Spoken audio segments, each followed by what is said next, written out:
பாருங்கள், அருமையான தக்காளி சட்னி நல்ல ஜம்முன்னு ரெடி ஆகிடுச்சு. ஒரே மாதிரி அரைக்காமல் இந்த மாதிரி கொஞ்சம் வித்தியாசமாக எல்லா பருப்புகளும் சேர்த்து நம்ம அரைக்கும் போது நல்ல சுவையாக இருக்கும். வாங்க, இதை எப்படி ஈஸியாகவும் நல்ல டேஸ்ட்டாகவும் தக்காளி சுவை மாறாமல் எப்படி செய்யலாம் அப்படிங்கிறத வீடியோக்குள்ள போய் பார்க்கலாம்.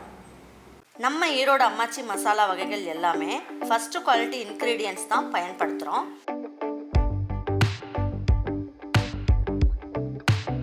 வாங்குகிற பொருட்கள் எல்லாமே முறையாக ஜலிச்சு பொன் வறுவலாக வறுத்து சரியான பதத்தில் அரைக்கிறோம். அரைச்ச மசாலாவை நல்லா ஆற வச்சு மறுபடியும் ஜலிச்சு சரியான அளவில் பேக் பண்ணி உங்கள் வீட்டுக்கே சேஃப் அண்ட் செக்யூர்டாக டெலிவரி பண்ணுறோம். நம்ம மசாலா வகைகள் மற்றும் சத்து மாவு, ரெடிமேட் இட்லி மாவு, இடியாப்ப மாவு எல்லாமே நீங்கள் வாட்ஸ்அப் மற்றும் வெப்சைட்டில் ஆர்டர் பண்ணி வாங்கலாம். இதில் ரொம்ப முக்கியமான விஷயம், இது full and full pure homemade masala. நம்ம எல்லாருக்குமே ஆரோக்கியம் தானேங்க முக்கியம். நல்லெண்ணெய் ஊற்றிக்கலாம். உளுந்தம்பருப்பு 1 ஸ்பூன் அளவுக்கு சேர்த்துக்கலாம். கடலைப்பருப்பு 1 ஸ்பூன் அளவுக்கு சேர்த்துக்கலாம். இப்போ இதில் 2 எண்ணுக்கு அளவுக்கு கருவேப்பிலை போட்டுக்கலாம். இதுலேயே 2 பல் பூண்டு எடுத்துக்கலாம்.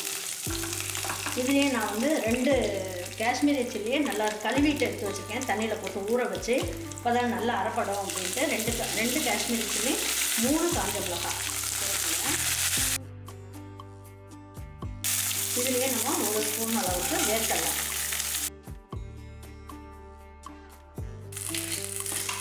3 தக்காளி எடுத்து வச்சுருக்கேன். இது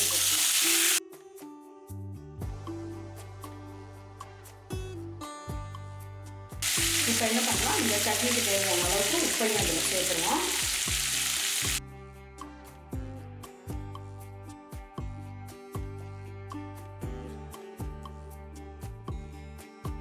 இப்போ என்ன பண்ணலாம், 1 ஸ்பூன் தேங்காய் துருவல் எடுத்து வச்சுக்கலாம். இதையும் போட்டுக்கலாம். இந்த அளவுக்கு வதக்கினா போதும். ரொம்ப தக்காளி சுருங்குற அளவுக்கு வதக்கணும்னு அவசியம் இல்லை. இதோட பச்சை மனம் லேசாக போனால் போதும். இப்போ எடுத்துடலாம். ஸ்டவ் ஆஃப் பண்ணிட்டேன்.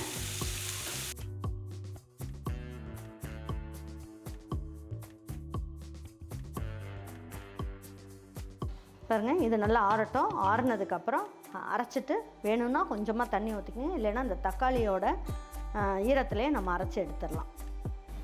நம்ம மிக்ஸி கழுவுன தண்ணி மட்டும்தான் அதில் ஊற்றிருக்கோம். அரைக்கும் போது நான் தண்ணி எதுவும் சேர்க்கலை.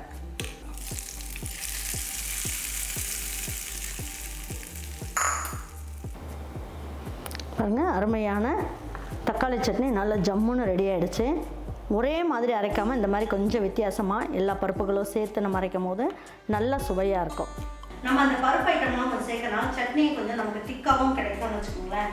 அப்போ இதுக்கு நம்ம இட்லி தோசைக்கு வச்சு சாப்பிட்றதுக்கும் நல்லாயிருக்கும். இந்த சாதத்தில் கொஞ்சம் போட்டு பிணைஞ்சு சாப்பிட்டு பாருங்கள். இல்லைன்னா தயிர் சாதம் வச்சுட்டு அதில் இதை கொஞ்சமாக ஊற்றிட்டு அதை தொட்டு சாப்பிட்டு பாருங்கள். சும்மா ஜம்முன்னு இருக்கும். கண்டிப்பாக நீங்களும் இதே மாதிரி ஒரு சட்னியை நான் சொன்ன மாதிரி இதே மாதிரி கொஞ்சம் குறைன்னு அரைச்சி அப்புறமா தண்ணியை சேர்த்துக்குங்க. மிக்ஸி கழுவி ஊற்றுவோம் இல்லையோ அதை மட்டும் சேர்த்துக்குங்க. ரொம்ப நல்லாயிருக்கும். இதே மாதிரி ஒரு சட்னி நீங்களும் உங்கள் வீட்டில் இருக்கவங்களுக்கு செஞ்சு கொடுத்துட்டு அவங்களுக்குலாம் பிடிச்சிருந்ததுன்னா லைக் பண்ணுங்கள், ஷேர் பண்ணுங்கள், சப்ஸ்கிரைப் பண்ணுங்கள், மறந்துடாமல் கமெண்ட்ஸ் பண்ணுங்கள். தேங்க்யூ ஃபார் வாட்சிங் ஈரோடு அம்மாச்சி சமையல். தேங்க்யூ.